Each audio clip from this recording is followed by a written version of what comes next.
चलिए शुरू करें। गुड इवनिंग, कैसे हैं सब?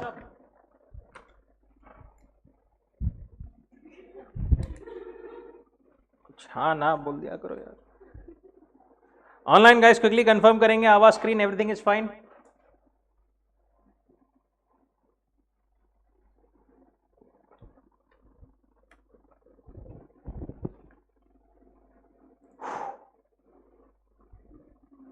परफेक्ट। चलिए, Indian partnership act unit number 3, registration and dissolution of a firm. यहां पर दो मेन चीजें as the name suggest, registration के बारे में प्रोविजंस दी है, दूसरी काय के बारे में दी है, डिसोल्यूशन के रिगार्डिंग। रजिस्ट्रेशन से जो है अपन शुरू करते हैं। देखो, रजिस्ट्रेशन जो है ना, बेसिकली अब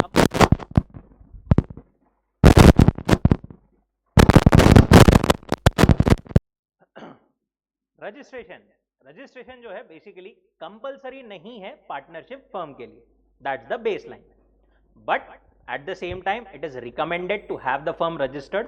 क्यों, किस लिए, वो सब अपने को दिया है।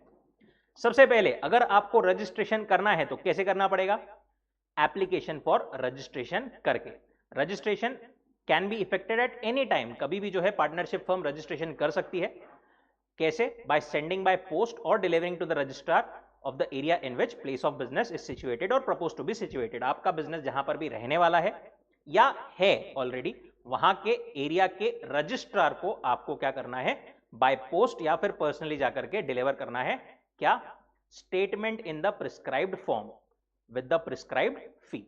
अगेन उसका एक एप्लीकेशन एंड एवरीथिंग होता है, वो सब चीजें आपको वहां पर सबमिट करनी है। क्या क्या रहेगा उसमें? फर्म का नाम, principal place of business, name of other places जहां पर आपका बिजनेस अगर कैरिड ऑन है कुछ तो वो, date when each partner joined the firm, name in full and permanent address of the partners, and lastly duration of the firm, कितना जो है, कितने टाइम के लिए अगर कुछ है तो वो।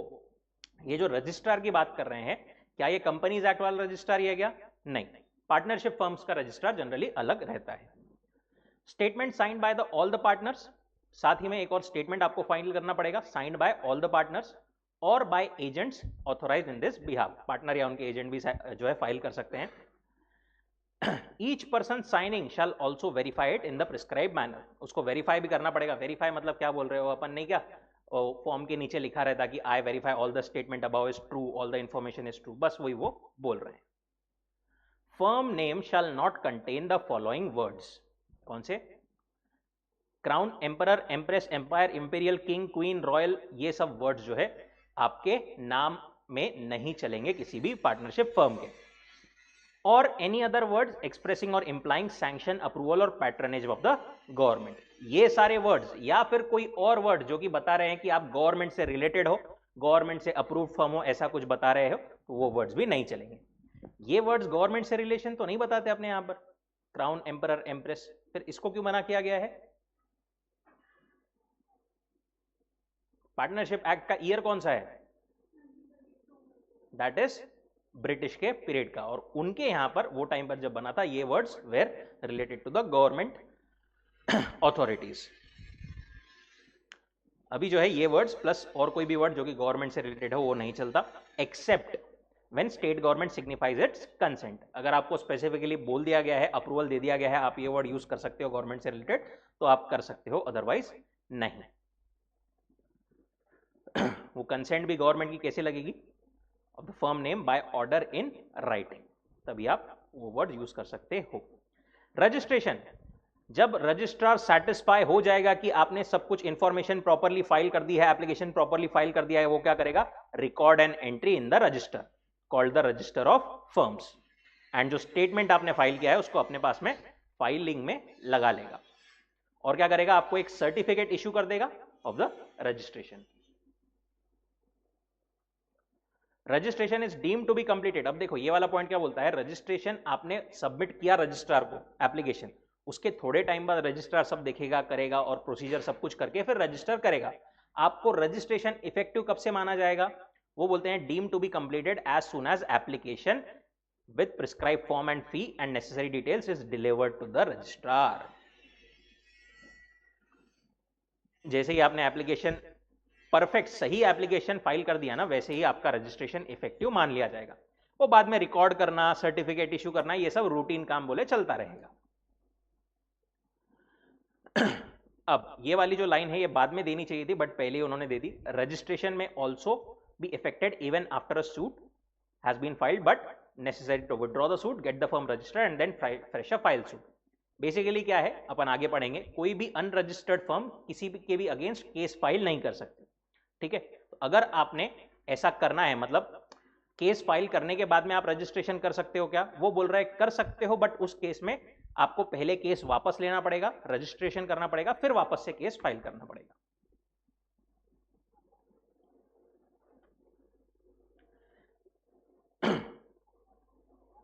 Late registration on payment of penalty. अगर आपने सही टाइम पर रजिस्ट्रेशन नहीं किया तो लेट फी, लेट पेनल्टी क्या लगेगी? सर अभी तो अपन ने बोला कि कंपलसरी नहीं है, फिर लेट फी वगैरह काहे के लिए? उन्होंने बोला है कि कंपलसरी नहीं है, बट वो बोलते हैं करना चाहिए। अब नहीं किए तो ये पेनल्टी है, और ये जो पेनल्टी ये जो अपने को दिया हुआ है ना, ये पूरा आउटडेटेड है। बहुत सारे इसमें चेंजेस हुए हैं, सब कुछ हुए हैं, बट इसमें यहां पर अपने को कुछ दिया हुआ नहीं है, प्रॉपर लिमिट वगैरह। ठीक है, बाय चांस 99% तो नहीं चाहेगा, बाय चांस अगर कुछ आ गया क्वेश्चन तो इसमें जो दिया है उसके हिसाब से अपन आंसर करेंगे। क्या बोलते हैं वो? If the statement in the respect of any firm is not sent, delivered to the registrar within the time specified in subsection 1A of section 58, वो टाइम लिमिट क्या है वो अपने को कुछ दी नहीं है, सिर्फ रेफरेंस दे दिया है। टाइम लिमिट उसका ऐसा है, कुछ तो भी 2 साल और 1 साल ऐसा पर ईयर, अगर कुछ तो भी उसका दिया हुआ है सब। अगर सेक्शन 1A सेक्शन 58 में जो टाइम दिया है उसमें आप रजिस्टर नहीं करते हो तो क्या होगा? Firm may be registered on penalty of 100 rupees per year of delay और पार्ट देयर ऑफ। मतलब 1 साल और 2 महीने हो गए तो कितनी फीस लगेगी?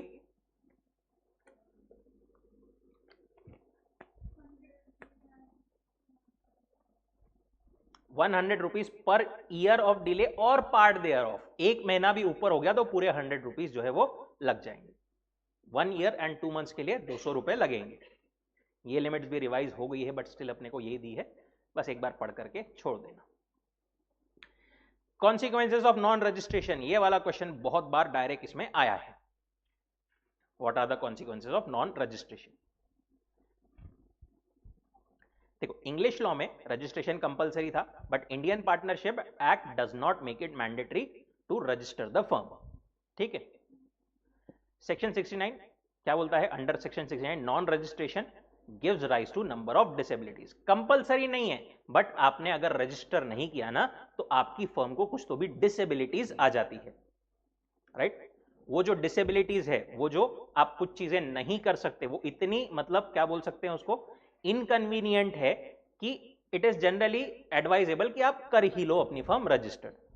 ठीक है, it has a persuasive pressure for registration. हर कोई सोचता है कि भाई नहीं किया तो ये सब फालतू में अपन कर नहीं पाएंगे, ये सारी चीजें, तो रजिस्टर करा हुआ ही अच्छा। कौन सी चीजें आप नहीं कर सकते? ये 4 चीजें। पहला, no suit in a civil court by a firm और अदर को partner against the third party. आपकी फर्म या आपका पार्टनर किसी थर्ड पार्टी पर केस नहीं कर सकता। फर्म और person on its behalf cannot action against third party for breach of contract unless the firm is registered and person suing shown in the register as partners. आपकी firm register चाहिए, plus जो partners है उस time पर वो भी as a partners registered चाहिए registrar के पास में, कि मतलब आपकी फर्म में ये पार्टनर्स है।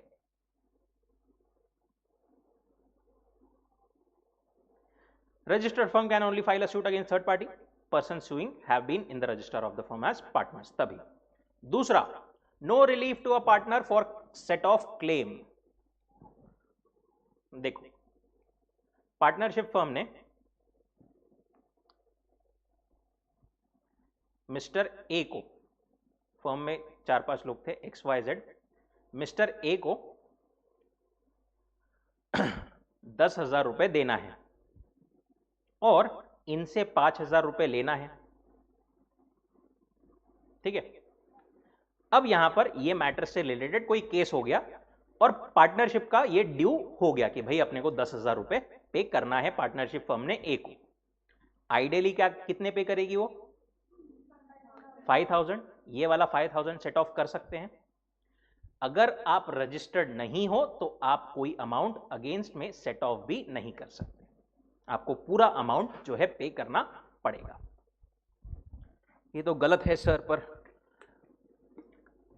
थोड़ा सा सेट ऑफ तो ऐसा, ये तो नॉर्मल ट्रांजैक्शन है, देना चाहिए। दिया है उन्होंने, कितना amount?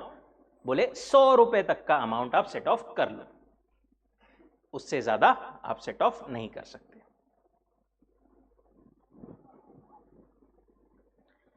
If an action is brought against the firm by a third party, neither the firm nor any partner can claim set off for more than ₹100 or pursue other proceedings to enforce the rights.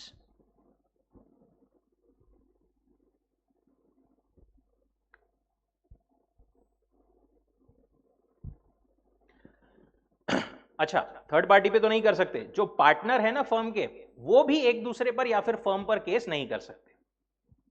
Partner of an unregistered firm is precluded from bringing legal action against the firm or partner in the firm. पर dissolution अगर करवाना है ना तो उसके लिए वो स्यू कर सकते हैं, भले ही अनरजिस्टर्ड है फर्म तो भी। मे स्यू फॉर डिसोल्यूशन और accounts and realisation of a share when the firm is dissolved. Dissolution के लिए या फिर डिसोल्यूशन पे अकाउंट्स वगैरह रियलाइज करने के लिए आप स्यू कर सकते हो। And last point, third party तो स्यू कर ही सकती है, उसमें कोई दिक्कत की बात नहीं है। थर्ड पार्टी आप पर केस कर ही सकती है, आप थर्ड पार्टी पर नहीं कर सकते। एक्सेप्शंस, ऊपर के जो पॉइंट्स है उसी को फर्दर काइंड ऑफ एक्सप्लेन किया है उन्होंने। Non registration does not affect following rights, right of third party to sue the firm और एनी पार्टनर, थर्ड पार्टी तो केस कर ही सकती है। Right of partners to sue for dissolution and settlement realisation, ये भी ऊपर देखा अपन ने कि पार्टनर जो है नॉर्मली स्यू नहीं कर सकते एक दूसरे को या फर्म को, बट डिसोल्यूशन वगैरह के लिए, सेटलमेंट के लिए स्यू कर सकते हैं। Power of official assignee receiver to release नहीं चाहिए, realise the property of the insolvent and to bring an action against the firm. अगर कोई पार्टनर इंसॉल्वेंट हो गया, उसका शेयर बचे हुए पार्टनर्स नहीं दे रहे हैं, तो उसका वो जो इंसॉल्वेंट पार्टनर का ऑफिशियल असाइनी या रिसीवर रहेगा ना, वो भी फर्म पर केस करके उनसे वो शेयर ले सकता है। एंड राइट टू स्यू और claim a set of if the suit does not exceed ₹100, 100 रुपए तक का उन्होंने दिया है। चलो जी लो अपनी जिंदगी। Right to suit and proceedings by legal representative और heirs of the deceased partner for accounts और to realise the property. And lastly, partner का कोई डिसीज पार्टनर का कोई डेथ हो गई पार्टनर की, उसके कोई लीगल रिप्रेजेंटेटिव या हायर है, वो भी केस कर सकते हैं for realisation of property and accounts.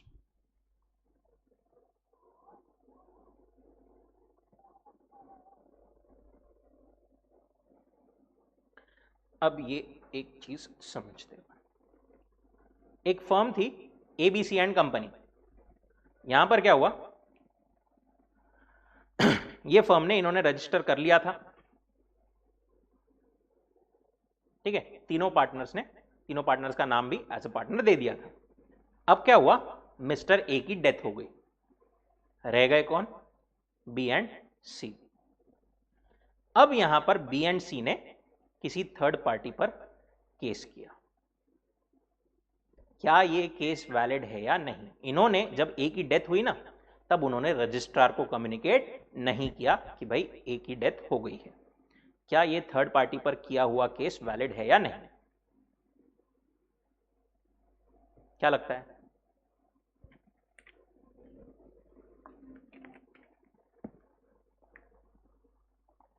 Ideally लगता है नहीं होगा, बट है।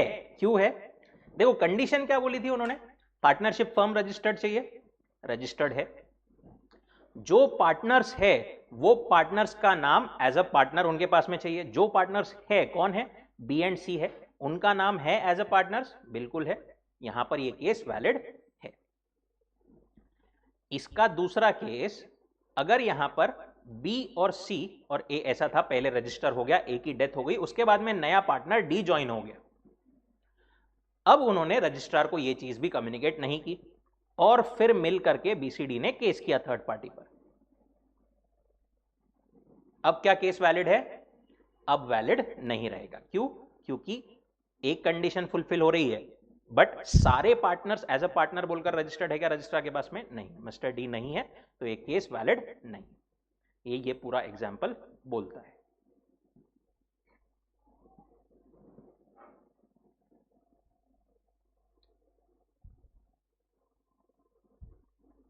Remaining partners without notifying to the registrar changes in the constitution, it was decided that the remaining partners should sue in respect of subsequent dealings, even though firm was not registered again after such dissolution and no notice of the partner was given to the registrar. पहले वाला case की बात कर रहे हैं। Test applied was that the suit must be instituted by or on behalf of the firm which is registered, firm registered थी। The person suing had been shown as partners in the register of firms. Partnership firm की कोई legal identity नहीं रहती है। Partnership firm के basis पर partners ही स्यू करेंगे, सारे पार्टनर्स मिलकर के। वो सारे पर्सन रजिस्टर्ड चाहिए। तो बी और सी दोनों रजिस्टर्ड थे, वो कंप्लीटली सूट वैलिड था। बट अगर डी आया तो उस केस में the phrase person suing means individuals whose name appear in the register as partners and who must be all the partners in the firm at the date of the suit. Therefore, the firm cannot sue as D's name has not been registered in the register of firms.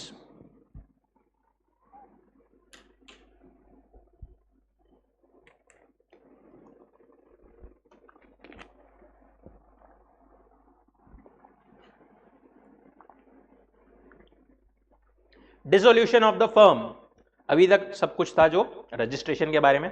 Now dissolution of the firm. Dissolution देखो दो चीजें होती है, एक होता है dissolution of the firm, एक होता है डिसोल्यूशन ऑफ द पार्टनरशिप। ठीक है, डिसोल्यूशन ऑफ फर्म अगर अपन बोले तो फर्म मतलब क्या? सारे पार्टनर्स, राइट? सारे पार्टनर्स का सारा रिलेशन खत्म करके फर्म बंद अगर हो रही है तो that is dissolution of the firm. But अगर समझ लो ए बी सी डी चार पार्टनर्स है, इसमें से कोई एक पार्टनर जा रहा है या कोई नया पार्टनर आ रहा है, तो वहां पर एग्जिस्टिंग पार्टनरशिप डिसॉल्व होगी, एग्जिस्टिंग रिलेशन डिसॉल्व होगा और नया रिलेशन एस्टैब्लिश होगा, right? That is dissolution of partnership. Dissolution of the firm means discontinuation of legal relation existing between all the partners, but when only one or more retires, incapacitated, death, insanity, that is the relationship between such partners and other is dissolved, rest may decide to continue. In such cases there is no dissolution of the firm. Remaining partners may carry on. इन्होंने example देते time पर, लिखते time पर सिर्फ dissolve मतलब कोई जा रहा है, आउट गोइंग के बारे में बोला है, उतना ही अपन भी फिर लिखेंगे। In such cases no dissolution of the firm, particular partner goes out, remaining carry on the business.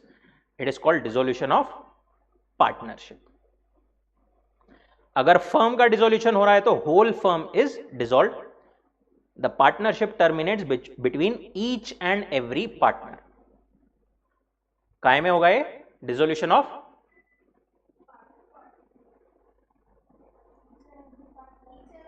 Each and every partner. अगर सब कुछ बंद हो रहा है तो डिसोल्यूशन ऑफ फर्म, और अगर कोई एक पार्टनर जा रहा है, एग्जिस्टिंग रिलेशन एक पार्टनर से खत्म हो रहा है, बाकी लोग कंटिन्यू कर रहे हैं, that is called dissolution of partnership. Ideally वो भी वही है कि एग्जिस्टिंग रिलेशन जो है वो डिसॉल्व हो रहा है और नया फिर एक रिलेशन एस्टेब्लिश हो रहा है, वहां पर भी dissolution of partnership normally consider करते हैं, बट लिखते टाइम पर उन्होंने सिर्फ आउटगोइंग का ही एग्जांपल दिया है, तो एक्स्ट्रा का नहीं आएगी वैसी उस पर, क्योंकि उन्होंने उतना ही दिया है। अब बाय चांस आ गई तो लिख सकते हो डिसोल्यूशन ऑफ पार्टनरशिप।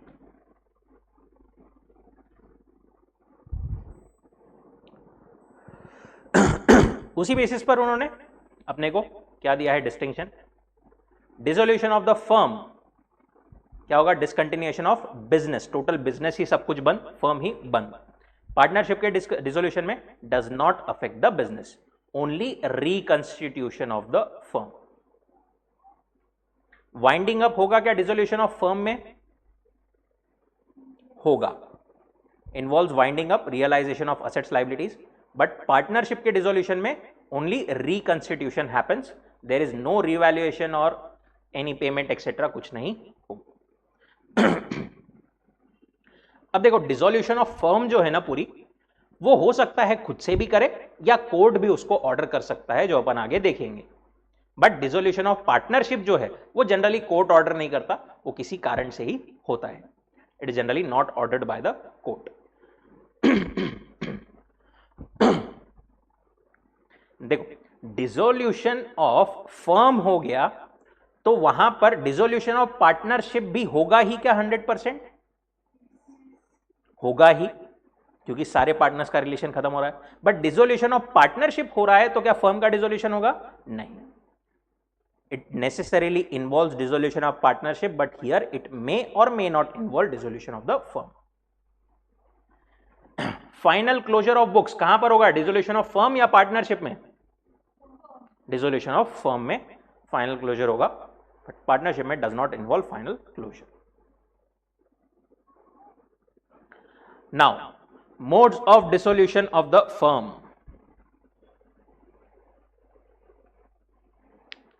देखो डिसोल्यूशन जो है ना दो टाइप से हो सकता है। एक हो सकता है without the order of the court, जिसको अपन बोलते हैं वॉलेंटरी डिसोल्यूशन, या दूसरा हो सकता है कंपलसरी या फिर कोर्ट के ऑर्डर के थ्रू डिसोल्यूशन। ठीक है, पहले अपन देखेंगे कौन सा, without the order of the court या वॉलेंटरी डिसोल्यूशन। कैसे कैसे हो सकता है वो? पहला, डिसोल्यूशन बाय अग्रीमेंट। पार्टनर्स ने आपस में अग्री कर लिया कि भाई अपने को डिसोल्यूशन करना है, या फिर पहले से उनका कोई अग्रीमेंट बना हुआ था, अपना ऐसे ऐसे इस टाइम पर डिसोल्यूशन कर देंगे, उस हिसाब से डिसोल्यूशन हो सकता है। It gives rights to a partner to dissolve by agreement with the consent of all the partners और in accordance with the contract between the partners. Contract between the partners मतलब कॉन्ट्रैक्ट जो already बना हुआ है, already made, या फिर नहीं बना हुआ है तो अभी अग्रीमेंट करके भी वो डिसॉल्व कर सकते हैं। दूसरा, कंपलसरी डिसोल्यूशन। कंपलसरी मतलब ये without the order of the court compulsory dissolution इस केस में होगा। कब? By adjudication of all the partners और all the partners but one as insolvent.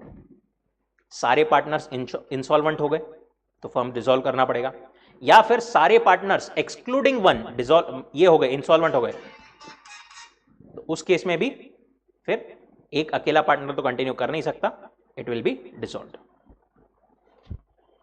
दूसरा, by happening of an event which makes it unlawful for the business of the firm to be carried on. कोई ऐसा event, कोई ऐसी चीज हो गई जिसके वजह से क्या होता है, पार्टनरशिप का बिजनेस जो है क्या हो जाता है, अनलॉफुल हो जाता है। वहां पर भी आपको डिसॉल्व कंपलसरी करना ही पड़ेगा। अब देखो क्या बोलते हैं वो, हाउएवर, एक काम करो पहले एग्जाम्पल 2 पढ़ो फिर अपन डिस्कस करते हैं।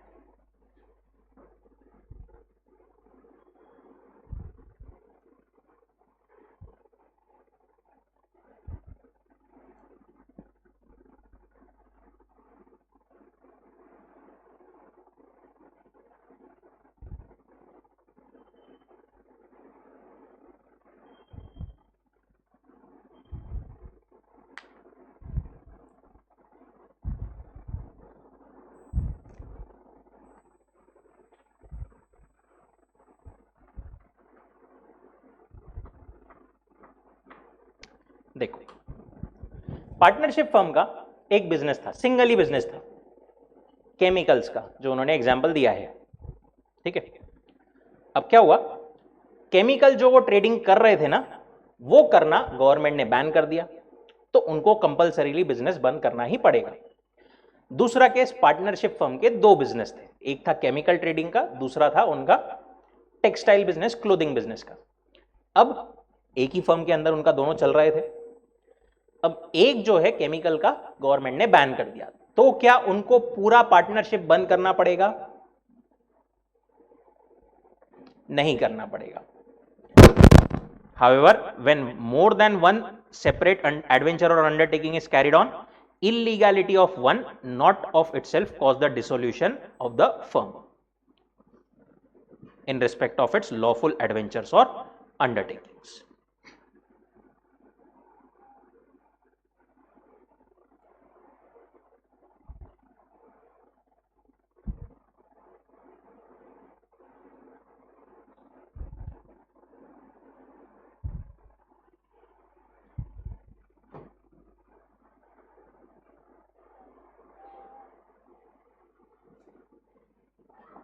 Third point, dissolution on the happening of certain contingencies.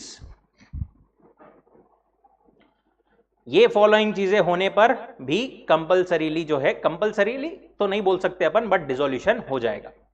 Subject to contract between the partners, firm can be dissolved on following contingency. ये चीजें होने पर डिसोल्यूशन हो जाएगा. कौन सी? जहां पर पार्टनरशिप फिक्स टर्म के लिए है तो on the expiry of that term, but क्या लिखा हुआ है, subject to contract between the partners. Partners चाहे तो आपस में कंटिन्यू कर सकते हैं. Where to carry out one और more adventures by completion thereof. अगर फर्म ने कोई ऐसा, मतलब पार्टनर्स ने डिसाइड किया था कि अपन कुछ तो भी एक काम करेंगे, ब्रिज बनाएंगे, उसके बाद में पार्टनरशिप तोड़ देंगे, तो जैसे ही ब्रिज बना वैसे ही उन्होंने तोड़ दी partnership.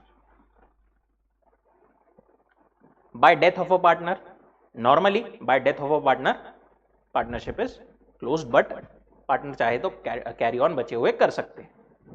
And by adjudication of partner as insolvent, कोई पार्टनर इंसॉल्वेंट भी हो गया तो भी normally dissolve, but they can continue by agreement. Fourth, dissolution of notice, dissolution by notice of partnership at will. Partnership अगर एट विल है तो वहां पर क्या होगा, where it is at will, firm may be dissolved by any partner giving notice in writing to all other partners of his intention to dissolve.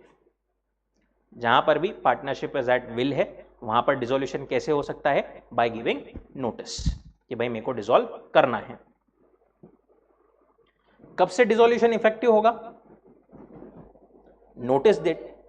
Notice देते time पर अगर नोटिस में डेट लिखी हुई है कि इस दिन से डिसॉल्व करना है तो उस दिन से, अगर डेट नहीं लिखी है तो जिस दिन नोटिस दिया उस दिन से. In case date is mentioned, firm is dissolved as from the date mentioned, और no date is mentioned from the date of the communication of notice.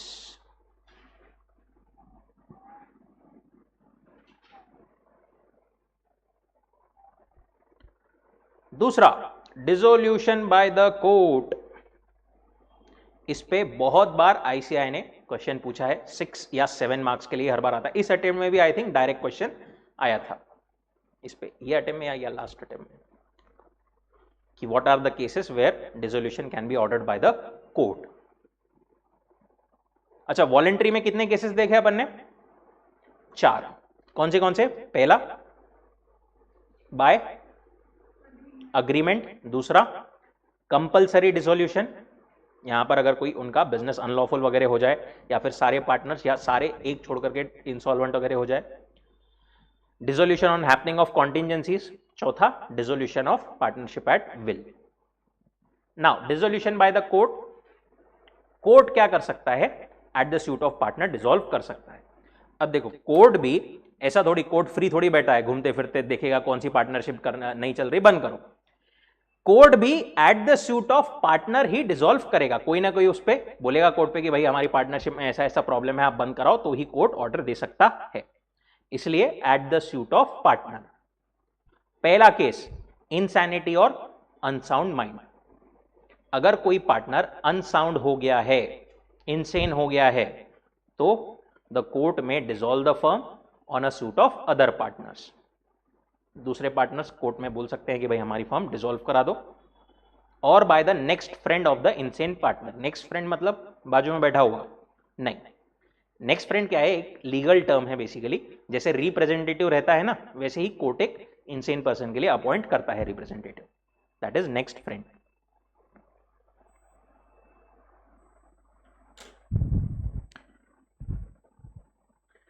Temporary sickness is no ground for dissolution. कोई partner ये application नहीं कर सकता, ये partner को बुखार आ गई बंद कराओ, ऐसा टेम्परेरी सिकनेस के बेसिस पर they can not treat it for dissolution. ABC partners थे, ए को सीवियर इन्फेक्शन हो गया, टाइफॉइड हो गया, बी और सी बोले, इसकी वजह से ए ने कुछ दिन बिजनेस नहीं किया तो बी और सी बोले कि बंद कराओ उसको, टाइफॉइड हो गया, ऐसा this can not be ground for dissolution. Permanent incapacity, अगर कोई पार्टनर परमानेंटली इनकेपेबल हो गया है, ठीक है, उस केस में फिर डिसोल्यूशन करवाया जा सकता है on by any other partner. Where a partner other than partner suing became in any way permanently incapable of performing his duties, then court may dissolve. Permanent incapacity physical disability की वजह से हो सकती है, इलनेस की वजह से हो सकती है, कैसे भी हो सकती है। थर्ड, मिसकंडक्ट, अगर कोई partner is guilty of a conduct which is likely to affect prejudicially the carrying of the business, the court may order for dissolution. देखो, अगर कोई पार्टनर जो है वो मिसकंडक्ट करता है, कोई गलत काम करता है, उस केस में बचे हुए पार्टनर्स एप्लीकेशन कर सकते हैं कि हमारी फर्म डिसॉल्व कराओ। अब गलत काम जो है, इट इज नॉट नेसेसरी कि it must relate to the business. For example, कोई पार्टनर की टेररिस्ट के साथ में लिंक निकल गई, अब ऐसे केस में कोई भी इंसान डील करेगा क्या वो फर्म के साथ में? नहीं। तो बाकी के फर्म्स, बाकी के पार्टनर्स जो है वो एप्लीकेशन कर सकते हैं कि इसने मिसकंडक्ट किया है। बस ये प्रूफ करना इंपॉर्टेंट है कि important point is adverse effect of misconduct on the business.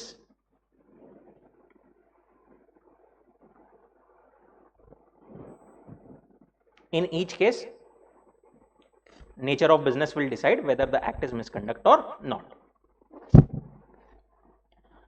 Fourth, persistent breach of agreement, partner जो है बार बार, उनकी कोई आपस में अग्रीमेंट है, वो पार्टनर ब्रीच कर रहा है बार बार। Where a partner other than suing willfully or persistently commits breach of agreements relating to the management of affairs. Management करने में, अफेयर्स कंडक्ट करने में बेसिकली अगर वो कोई ब्रीच कर रहा है कंडक्ट ऑफ द बिजनेस में, तो वहां पर other partners can apply to the court. Persistent breach कैसे कैसे केसेस में हो सकती है? एम्बेजलमेंट, चोरी कर रहा है बीच बीच में से पार्टनरशिप फर्म में से। एरनियस अकाउंट्स रख रहा है, कैश उसको बोला था इतनी ही होल्ड करना, उससे ज्यादा होल्ड कर रहा है। अकाउंट्स बार बार मांगने पर भी वो दिखा नहीं रहा है, राइट? ऐसे सारे केसेस में, ये सिर्फ एग्जाम्पल दिया है, सिर्फ जरूरी नहीं कि इन चारों केसेस में होगा। ऊपर देखो लिखा है, और otherwise so conduct himself in matters that it is not reasonably practicable for other partners to carry on the business with him. कुछ वो ऐसे तरीके से कंडक्ट कर रहा है कि बाकी लोगों के लिए अब मुमकिन नहीं है कि उसके साथ बिजनेस करेगा। उसको बोला था कि 5 लाख तक की ही डील अकेला तू करना, उसके ऊपर सारे पार्टनर्स को साथ में लेके जाना, अकेला ही 10-10 लाख की डील करके आ जा रहा। ऐसे सब में हो सकता।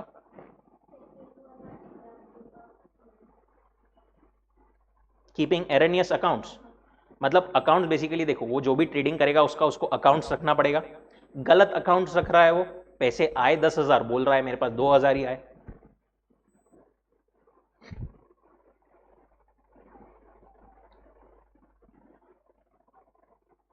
ऐसे सब में हो सकता है। ट्रांसफर ऑफ इंटरेस्ट, अपन ने ट्रांसफर ऑफ इंटरेस्ट पढ़ा था, पार्टनर कर सकता है दूसरे को। Where a partner other than partner suing transferred the whole of his interest in the firm to a third party, उसने ट्रांसफर कर दिया है थर्ड पार्टी को, बाकी पार्टनर्स को मंजूर नहीं है वो, तो बचे हुए पार्टनर्स डिसोल्यूशन के लिए अप्लाई कर सकते हैं। और has allowed his share to be charged or sold by the court in the recovery of arrears of land revenue. Partner का कुछ तो भी गवर्नमेंट को टैक्स बाकी था, लैंड रेवेन्यू टैक्स बेसिकली है, समझो बाकी था। गवर्नमेंट क्या रहती है, गवर्नमेंट के पास में बहुत ज्यादा पावर रहती है, वो जो भी आपके एसेट्स है सब कुछ अटैच कर सकती है, कैसे भी रिकवर कर सकती है। उसने क्या करी, पार्टनर का जो इंटरेस्ट था पार्टनरशिप में वो भी अटैच कर दिया, पार्टनर्स बाकी बोले कि ये गवर्नमेंट के पैसे नहीं दे रहा, हमको क्या देगा, वो they can apply for dissolution. उनको मंजूर नहीं है कि ये ट्रांसफर इंटरेस्ट जो है वो ट्रांसफर हो जाए किसी और को।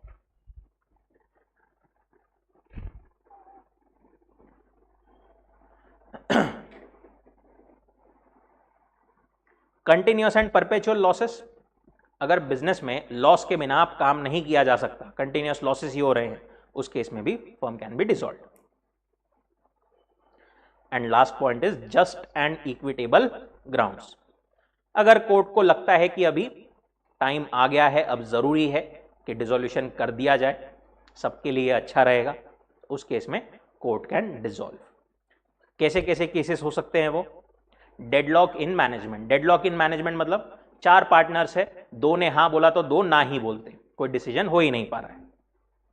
Where the partners are not on talking terms, एक दूसरे से कट्टी बात ही नहीं कर रहे, बात ही नहीं करेंगे तो बिजनेस कहां से करेंगे। लॉस ऑफ सबस्ट्रैटम, सबस्ट्रैटम मतलब फाउंडेशन, जो आपस में कॉन्फिडेंस था, म्यूचुअल कॉन्फिडेंस था, वो ही खत्म हो गया, या फिर पार्टनरशिप का फाउंडेशन जो था जिसके बेसिस पर वो बिजनेस कर रहे थे वो ही कुछ खत्म हो गया। Gambling by a partner on stock exchange, कोई पार्टनर स्टॉक एक्सचेंज पर गैम्बलिंग करने लग गया है, फ्यूचर्स ऑप्शन वगैरह जबरदस्ती की, रिलेटिंग टू फर्म्स मनी, उस केस में भी।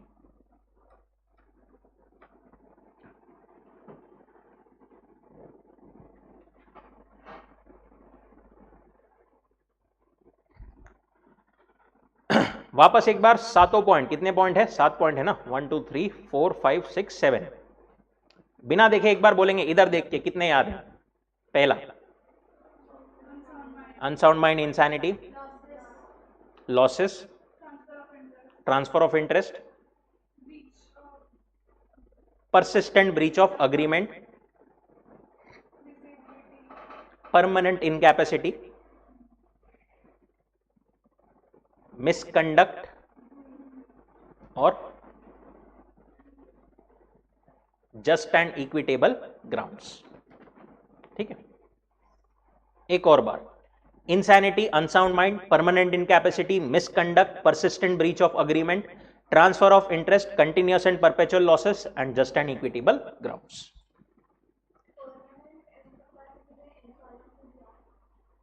नहीं, वो केस इंसॉल्वेंसी का नहीं हो सकता। परमानेंट इनकैपेसिटी अब मतलब वो इनकेपेबल हो गया फिजिकली या मेंटली।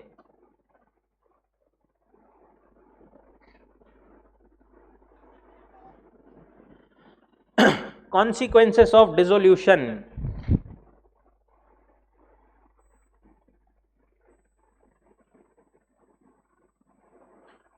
consequences of dissolution।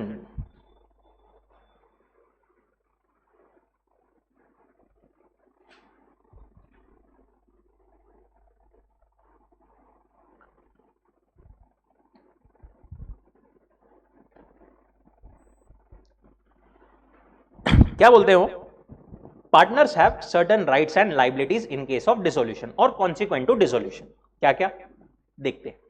सबसे पहला, liability for acts of the partners done after the dissolution.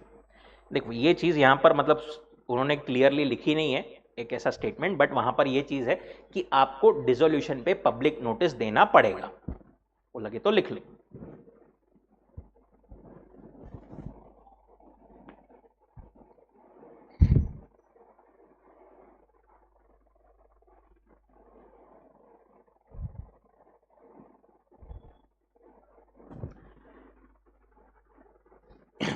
क्यों नोटिस देना पड़ेगा? It has 2 fold objectives. पहला, to protect the third parties dealing with the firm, जिनको पता नहीं कि डिसोल्यूशन हो गया है। अगर पब्लिक नोटिस का प्रोविजन ना रहे तो पार्टनर्स ऐसा कर सकते हैं कि डिसोल्यूशन कर देंगे, उसके बाद में थर्ड पार्टी से अग्रीमेंट करेंगे, फिर थर्ड पार्टी जब पैसे मांगने आएगी बोलेगी अरे हमारा तो डिसोल्यूशन हो गया है, राइट? हो सकता है। अच्छा, सिर्फ पार्टनर्स नहीं, थर्ड पार्टी भी बदमाश रह सकती है। वो क्या करेगी? to protect the partners of a dissolved firm from the liability towards the third parties। Firm के साथ में कॉन्ट्रैक्ट किया उन्होंने, राइट? और उसके बाद में डिसोल्यूशन के बाद में वो बोल रहे हैं हमको तो पता ही नहीं था कि फर्म डिसॉल्व हो गई, अभी अब बाद में भी उनको पता है जबकि, बट फिर भी वो बाद में बोल सकते हैं कि हमको पता नहीं था, आप अभी हमारे साथ में करोगे, राइट? ऐसा उन्होंने, इसलिए लॉ ने बोला कि कोई झंझट ही नहीं चाहिए, एक पब्लिक नोटिस आप देना पड़ेगा। X and Y carried on business partnership for several years, executed on December 1 deed dissolving the partnership। 1 दिसंबर को उन्होंने क्या किया, डिसोल्यूशन डिक्लेयर कर दिया, but fail to give a public notice.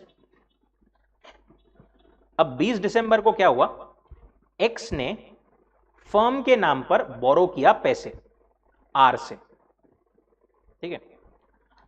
अब क्या आर वाई से भी पैसे मांग सकता है?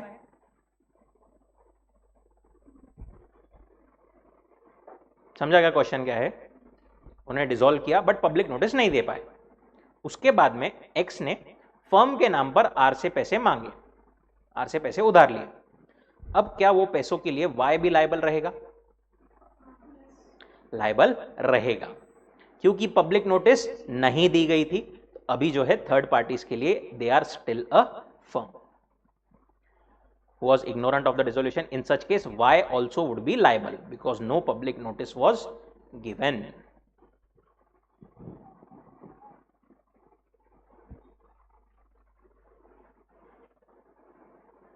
पर इसके भी कुछ एक्सेप्शंस है। इन 3 केसेस में नहीं क्या पब्लिक नोटिस देने की जरूरत नहीं है। इधर देख के एक बार बोलो, कोई याद है क्या कहां पर अपने को पब्लिक नोटिस देने की जरूरत नहीं थी? डेथ ऑफ अ पार्टनर पे थे, रिटायर, हाँ, स्लीपिंग पार्टनर अगर हो रहा है तो, डेथ हो रही है तो, और तीसरा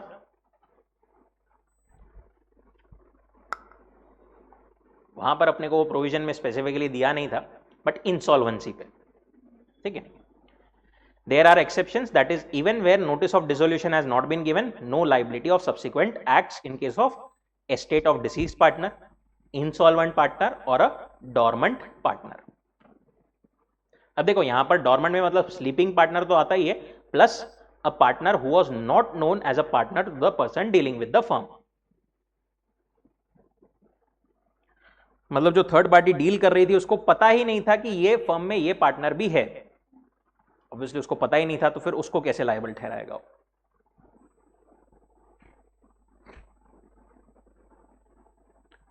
दूसरा, right of partners to have business wound up after dissolution.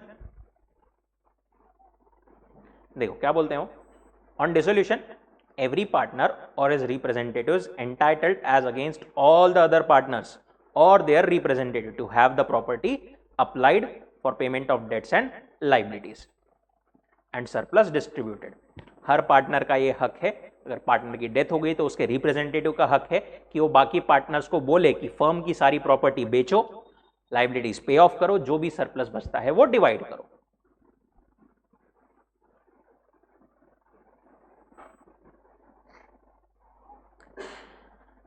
Continuing authority for purposes of winding up.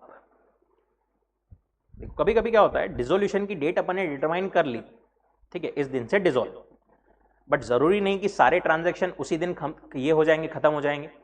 कोई अपना ट्रांजैक्शन चल रहा है थर्ड पार्टी से, अभी वो करना बाकी है, अनफिनिश्ड बिजनेस अभी है। दूसरा, डिसोल्यूशन हो गया, उसके बाद में अब सारे असेट्स वगैरह बेचे जाएंगे तो वो पार्टनर्स के नाम पर रहेंगे, बेचने करने में उसमें साइन वगैरह सब जगह बहुत सारे काम करने पड़ेंगे। ये दोनों चीजें करने के लिए नहीं क्या डिसोल्यूशन के बाद में भी पार्टनर्स को अथॉरिटी रहती है to complete the process of dissolution, दूसरा to finish the unfinished business. authority of each partner to bind the firm and others mutual rights and obligation continue notwithstanding the dissolution so far as necessary to wind up the affairs and to complete transaction begun but unfinished, but not otherwise.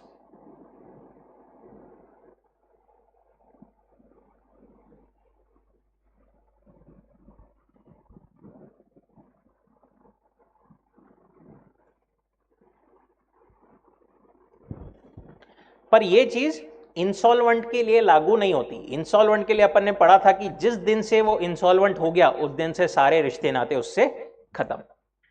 The firm is in no case bound by the acts of the partner who has been adjudged insolvent.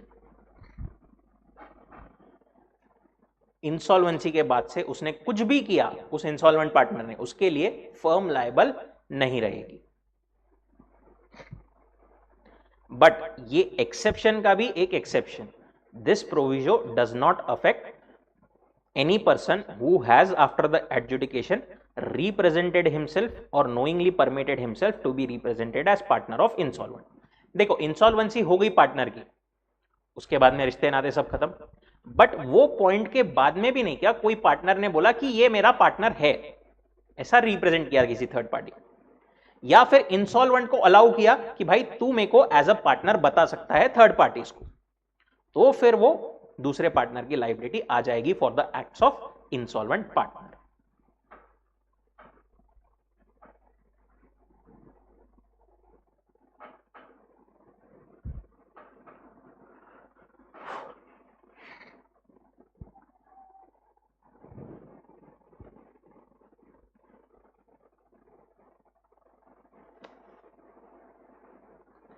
Then last is mode of settlement of partnership accounts. Following rules shall apply.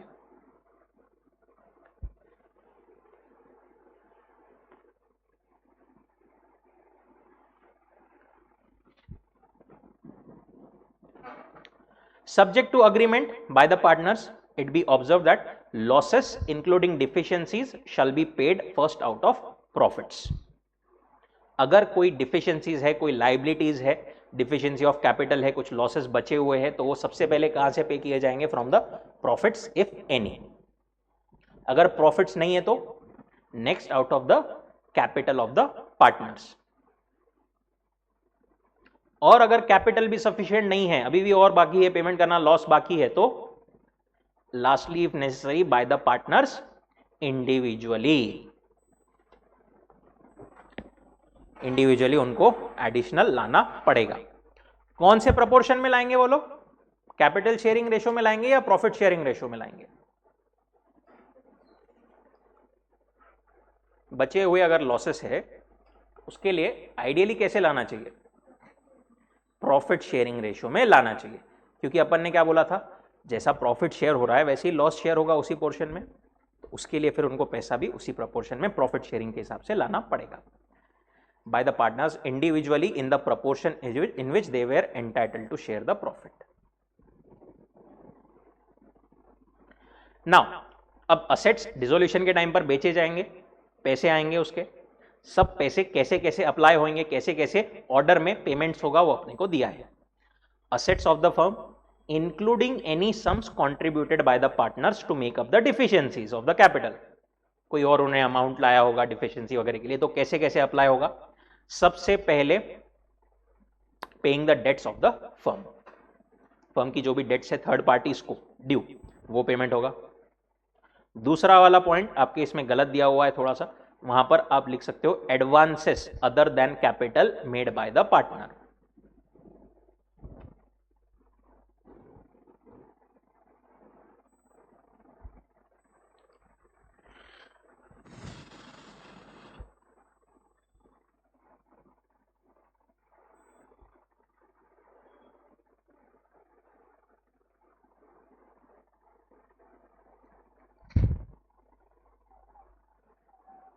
जो भी advances अगर other than capital partner ने कोई advances वगैरह दिए होंगे वो पे किए जाएंगे। तीसरा, in paying each partner rateably what is due to him on account of capital. अब बारी आएगी उनके कैपिटल रीपेमेंट की। और फिर कुछ अगर सरप्लस बचता है तो divided among the partners in proportion in which entitled to share the profit.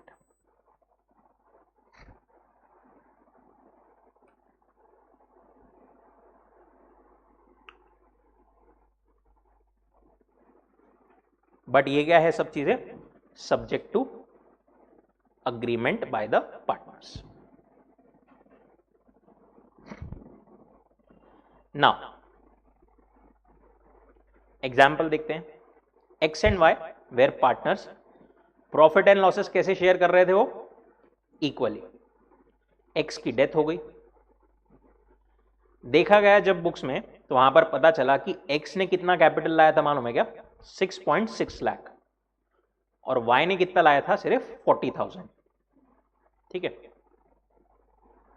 The assets amounted to 2 lakhs, asset सिर्फ 2 लाख के ही थे।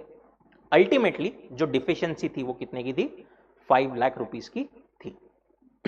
ठीक है, अब ये जो लॉस या डिफिशियंसी है वो कैसे शेयर होगी, would have to be shared equally. क्यों, क्योंकि प्रॉफिट शेयरिंग उसका इक्वली था। बट पार्टनर्स जो है आपस में अग्रीमेंट कर सकते हैं कि भाई आखिरी में कुछ अगर लॉस वगैरह रहा, in the above example if the agreement provided that on dissolution the surplus would be divided according to the respective interest in capital and on dissolution deficiency of capital was found, then assets would be divided in proportion to their capital with the result that X estate would be the main loser. अगर उन्होंने agreement किया था कि भाई dissolution के time पर हम profit sharing ratio को नहीं देखेंगे, हम काय को देखेंगे, कैपिटल कंट्रीब्यूशन रेशो को, तो फिर उस केस में 5 लाख भी उसी हिसाब से डिवाइड होगा। सबसे बड़ा लूजर कौन रहेगा, एक्स का एस्टेट, क्योंकि उसको डिवाइड होगा वो 6.6:0.4 के रेशो में। गेटिंग इट, यस और नो?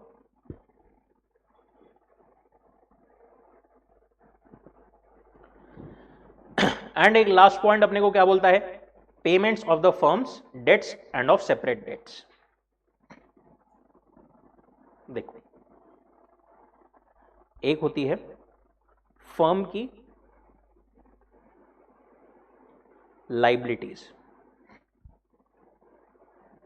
एक है फर्म के असेट्स। ठीक है, जॉइंटली सबके। दूसरी चीज है पार्टनर की पर्सनल लाइबिलिटी, रह सकती है पर्सनल उसके जो भी है, और उसके कुछ पर्सनल असेट्स भी रहेंगे ऑब्वियसली। वो प्रोविजन आखिरी की क्या बोलती है कि फर्म के असेट्स जो है ना वो पहले यूज किए जाएंगे फॉर फर्म की लाइबिलिटीज, उसके बाद में अगर वो बचते हैं तो फिर इनकी पर्सनल लाइबिलिटीज को पे ऑफ करने के लिए वो यूज किए जा सकते हैं अगर जरूरत पड़े तो, मतलब इनके पर्सनल असेट्स वगैरह यूज उतने नहीं है तो।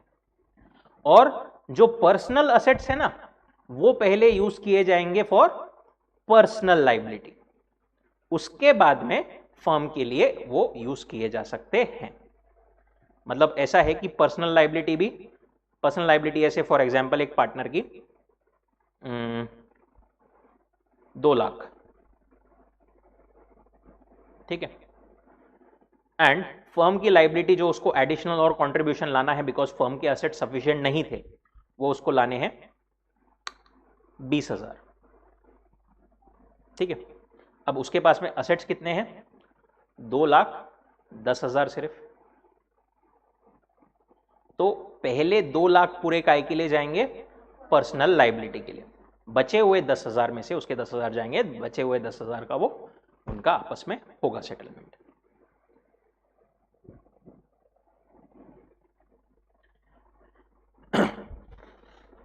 Where joint debts due from the firm, also separate debts due from the partner, property of the firm shall be applied first in the instance in payment of the debts of the firm, and if there is any surplus then the share of each partner shall be applied to the payment of his separate debts or paid by or may be paid to him, and separate property of any partner shall be applied first in payment of his separate debts and surplus if any in the payment of debts of the firm.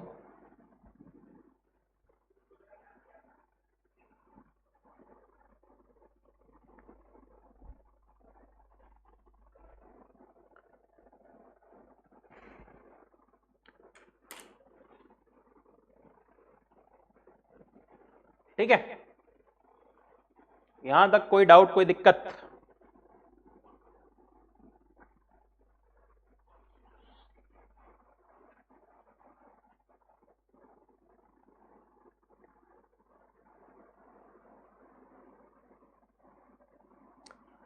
Third वाला unit clear है? वापस एक बार revise कीजिए, अगर कुछ doubt है तो पूछिए। Online guys, any problem?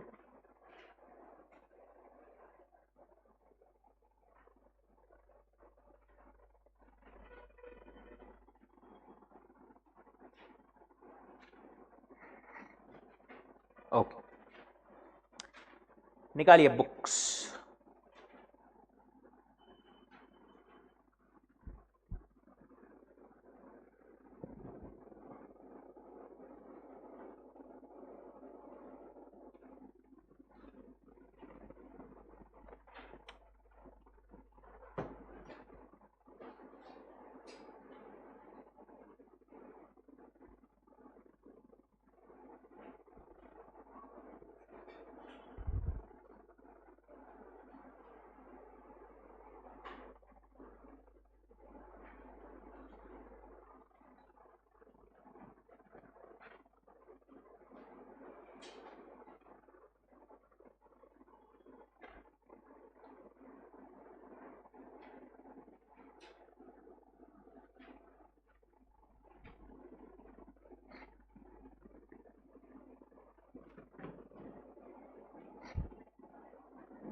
Question है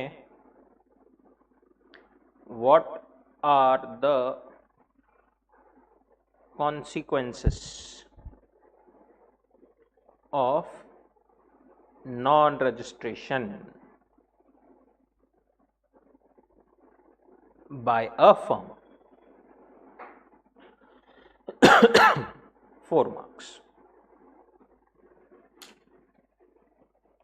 What are the consequences of non-registration by a firm?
Stop.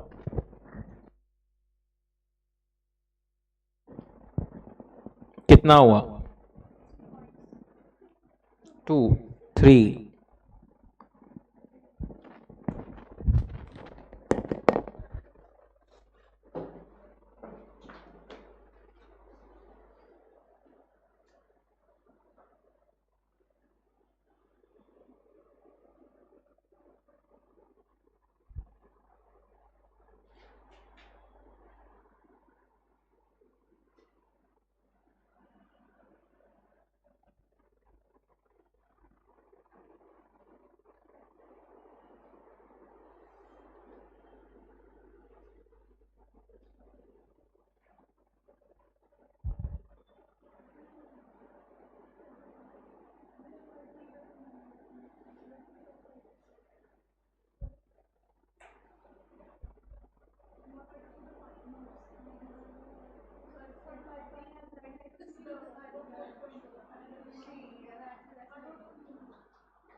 Okay.